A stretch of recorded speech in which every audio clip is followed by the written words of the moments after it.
She walked into court thinking her money made her untouchable, but she walked out learning that respect, not wealth, determines who truly holds power. There are days in my courtroom when justice feels routine. Simple matters of right and wrong, people who made honest mistakes, and moments where mercy feels natural. But every once in a while, someone walks through those doors carrying more than a citation. They carry pride, entitlement, and the belief that the rules of life somehow bend for them. That morning, it was Patricia Whitmore.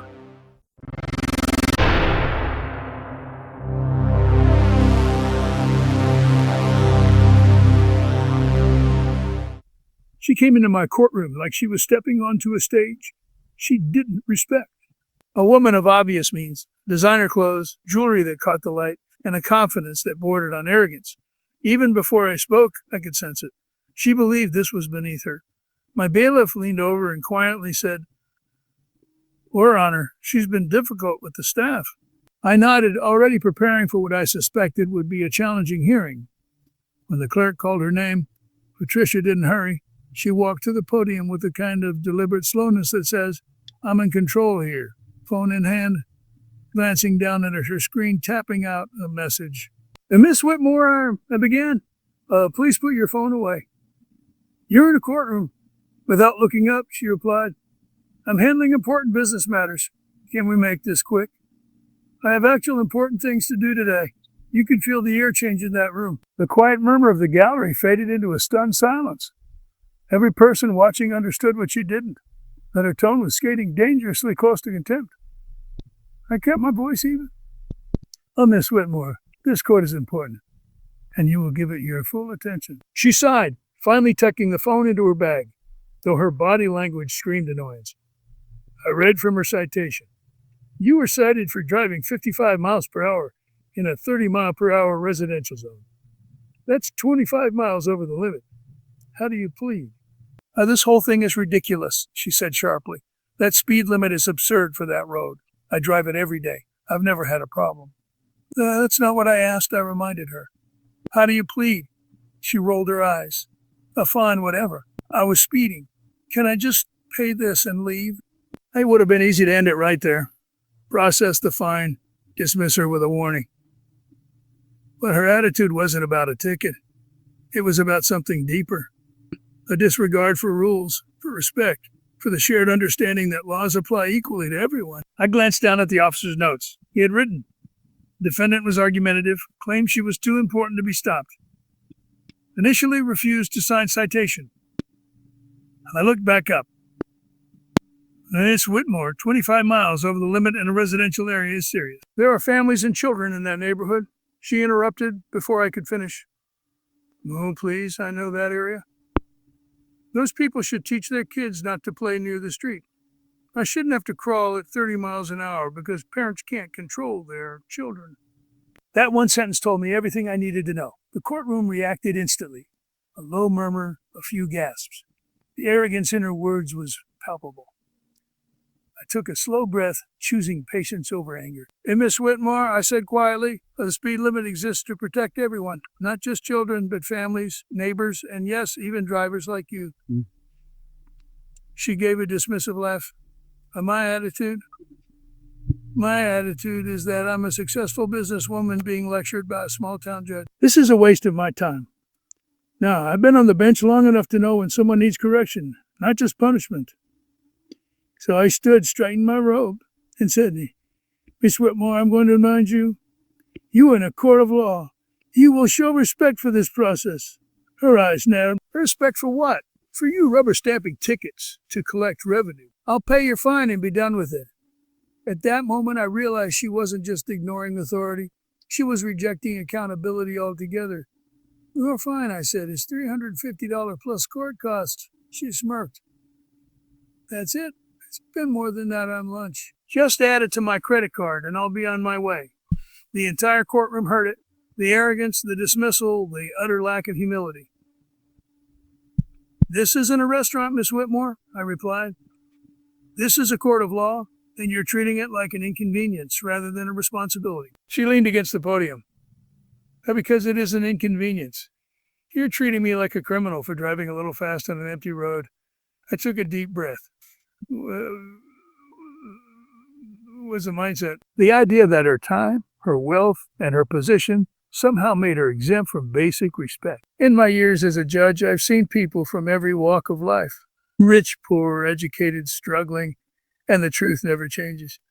Humility costs nothing, but arrogance can bankrupt you in ways you never expect. As I looked at Patricia standing there with her designer handbag and dismissive glare, I thought about how easily people forget that respect is the great equalizer. That morning, Patricia Whitmore believed she was above the law. By the time this case was over, she'd learned that in my courtroom and in life, no one wears a crown before justice. There's a saying I've carried with me throughout my years on the bench. The law doesn't measure your worth, measure your actions. But that morning, as Patricia Whitmore stood in front of me, I was staring at someone who truly believed her worth was her excuse. It wasn't arrogance born overnight.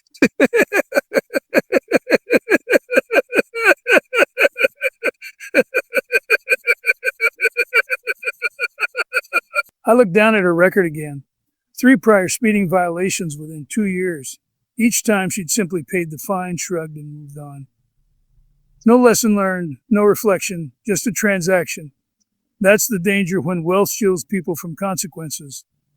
They stop feeling. Miss Whitmore, I said, you've had 3 previous speeding tickets. This isn't a one-time mistake. It's a pattern. She folded her arms and gave me that practice smile people use when they think they're smarter than you. So what? I paid them all. That's how this works, right? You give tickets, I pay them, and everyone's happy. The courtroom went still again. Even the clerk paused typing. There was something so dismissive in her tone, as if obeying the law was optional, as if my courtroom was a minor inconvenience between spa appointments. I kept my voice calm. Oh, no, Miss Whitmore, that's not how this works. Each of those tickets represents a choice that put others at risk. She rolled her eyes.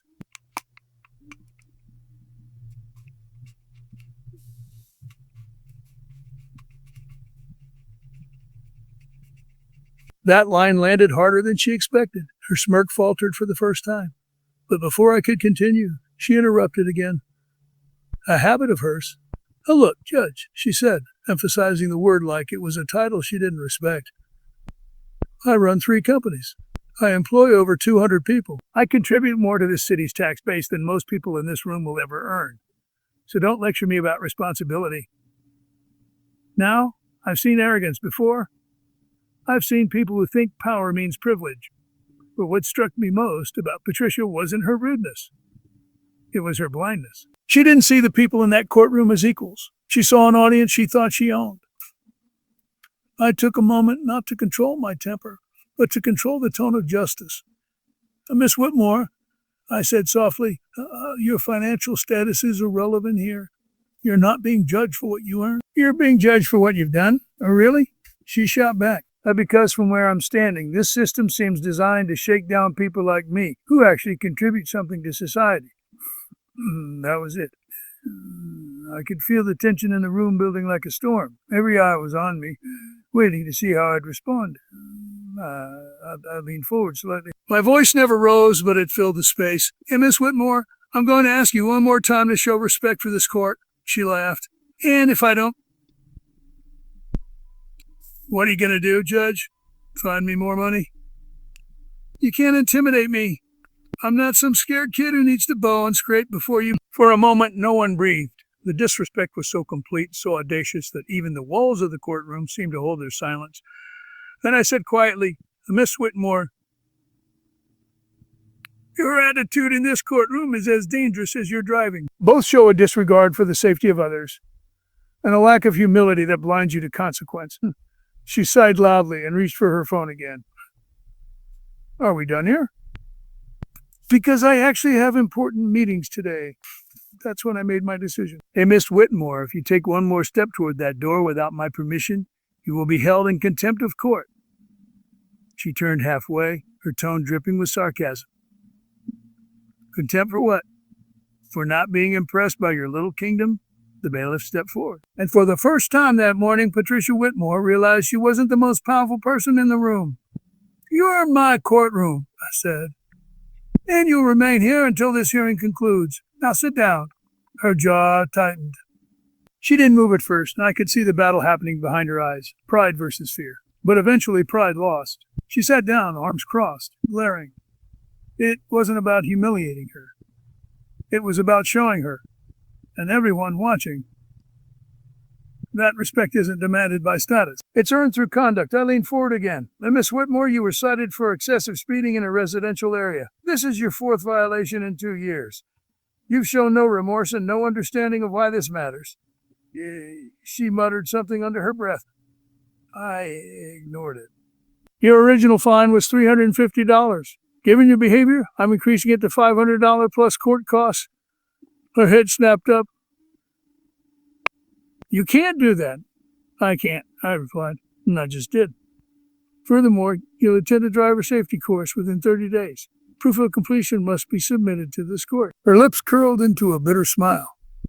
That driving class, that's your punishment? I'll have my assistant handle it. No, I said evenly. He'll handle it. Because the lesson isn't for your assistant. It's for you, cracking her facade. Her wealth couldn't protect. Her arrogance couldn't excuse her.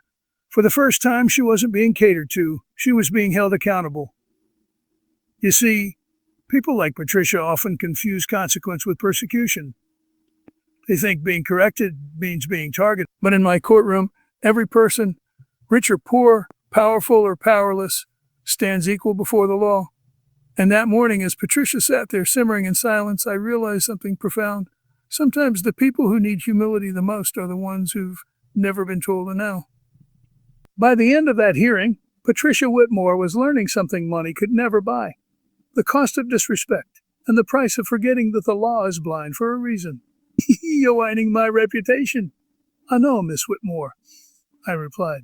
For the first time, she went quiet, truly quiet. The bailiff approached her, gently but firmly indicating that she'd need to come with him. The clatter of her heels against the courtroom floor echoed like a slow, reluctant confession. She turned to me one last time, eyes wide, no longer defiant, but confused. A judge, is this really necessary? I looked at her, and I meant every word that followed. Yes, Miss Whitmore, because sometimes the only way to restore respect is to confront what happens when it's lost. She was escorted out, her head held high but trembling, and in that silence I could feel the entire courtroom absorbing the lesson, not one born of punishment, but of principle. Because contempt of court isn't about a bruised ego. It's about protecting the very foundation that allows justice to exist. After she left, I sat for a moment, quietly reflecting. So many people misunderstand authority. They think it's about power, about one person commanding another. But true authority, the kind that lasts, is rooted in respect. The understanding that every rule, every law is built to protect fairness, not to display control. A few minutes later, as the clerk organized the next case, I couldn't help but think about Patricia's reaction. Beneath all her anger and arrogance, there was something else. Fear. Not fear of the law, but fear of being ordinary. When you spend your life being told you're exceptional, humility feels like humiliation. That night, as I drove home, her words echoed in my mind. You can't do that. But the truth is, justice must do that. Because if respect dies inside a courtroom, what hope do we have for it outside? The next morning, I received a note from the holding facility. Patricia had spent the night quietly, not talking to anyone. Around dawn, she'd requested a book. When they asked what she wanted, she'd said something about self-control. It made me smile. Not because I was glad she'd suffered, but because maybe she had started to understand. And that's the thing about justice. It's not about who wins or loses. It's about who learns. That day, Patricia Whitmore began learning the one truth that outlasts power, privilege, and pride. The law doesn't bend for arrogance. It humbles it. When Patricia Whitmore walked back into my courtroom the next morning, the transformation was subtle but unmistakable. The same woman who had strutted in with diamond earrings that caught the light now walked in with eyes that avoided it.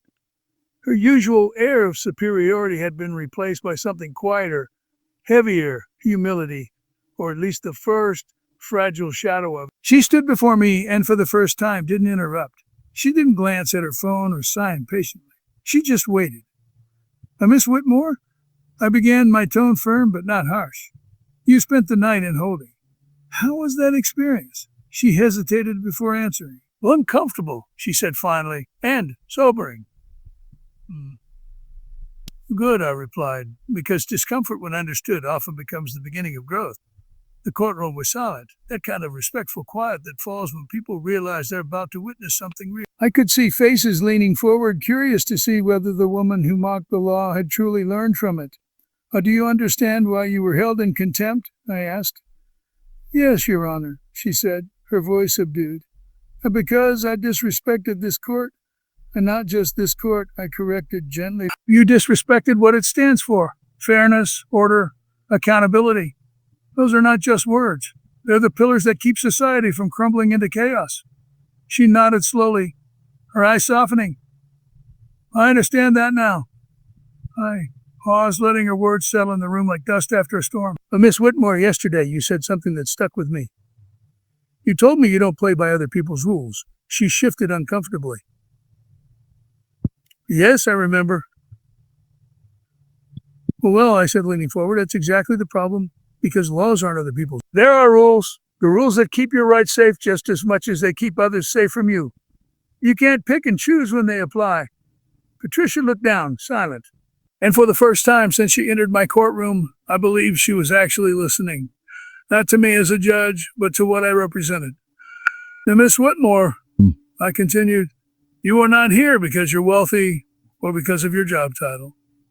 You're here because you broke the law. You're here because your attitude turned a speeding ticket into a moral lesson.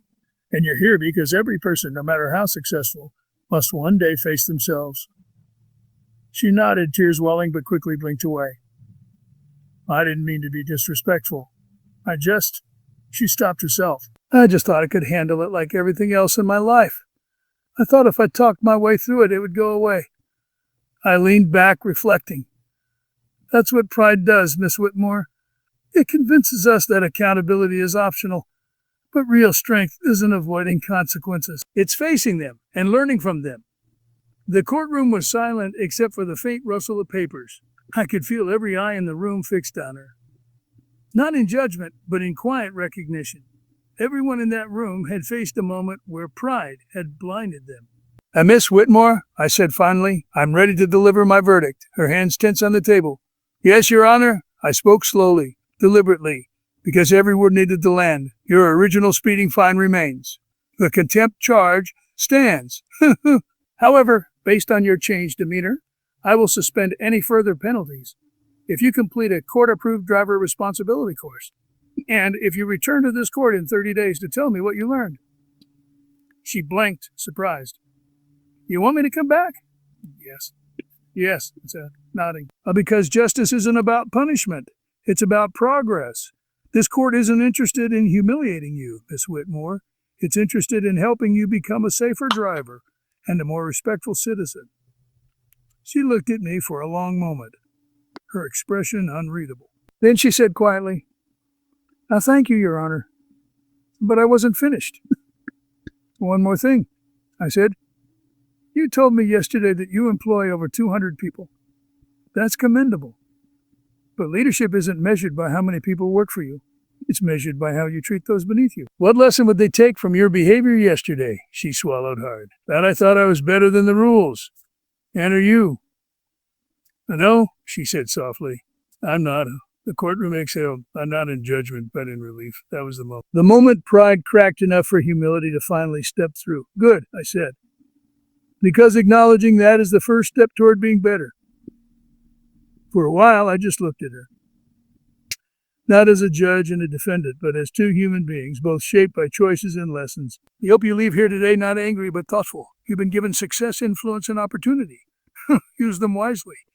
Use them to set an example worth following. Her eyes glistened again. You will, Your Honor. Then this court wishes you well, I said, tapping my gavel, the case concluded. As she turned to leave, I could see that her steps were slower, not the swagger of someone above consequence, but the measured walk of someone who'd finally seen herself clearly for the first time in years. And as she exited, the courtroom stayed quiet, because everyone there had just witnessed something rare. Not just justice served, but pride transformed. That day, I was reminded of something my father once told me when I was young. Frank, Sometimes people don't need to be punished. They need to be paused. That's what the law had done for Patricia. It had paused her long enough to look in the mirror, and in that reflection, she found something she'd been missing for a long time. Respect. When Patricia Whitmore walked out of my courtroom that day, it wasn't the same woman who had stormed in 2 days before. The arrogance that once clung to every word, every gesture, every glance of hers had started to peel away. In its place, I saw the quiet beginnings of something much rarer, understanding. You see, arrogance is a funny thing. It builds walls around people. The more they have, the higher those walls get. Wealth, power, titles, they're like bricks. They protect the ego, but they also trap the soul. I've seen it countless times over my years on the people who believe their success buys them a separate set of rules, only to learn, usually here, in this very courtroom, that the law doesn't care about your bank balance. A few weeks later, Patricia returned as ordered. Her demeanor was completely different. She walked in on time, no phone in her hand, no designer bag swinging from her arm. She took her seat quietly, eyes down, waiting for her name to be called. When she stood before me again, she looked like someone who had met herself for the first time and realized she didn't like what she saw that first day.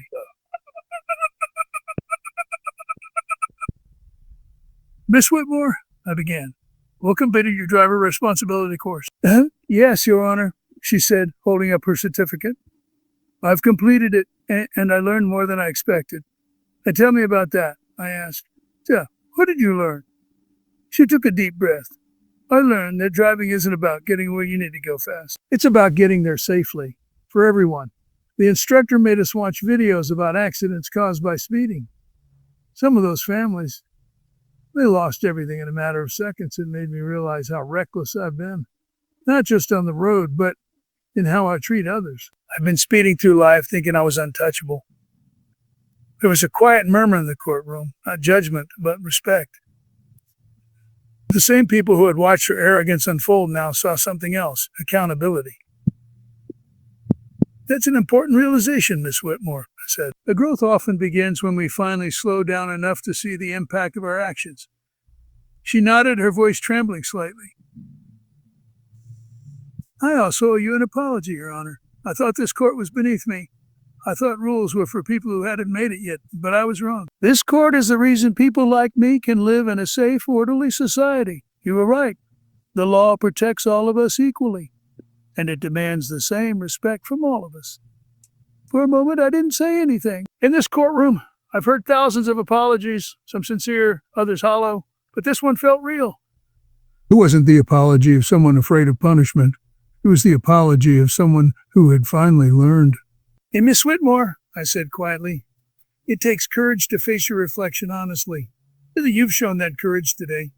She smiled faintly, the kind of smile that carries both gratitude and regret. Thank you, Your Honor. I deserved everything you said to me that day. I was wrong, and I've been thinking about it ever since. Good, I replied. But because the goal of justice isn't humiliation, it's transformation.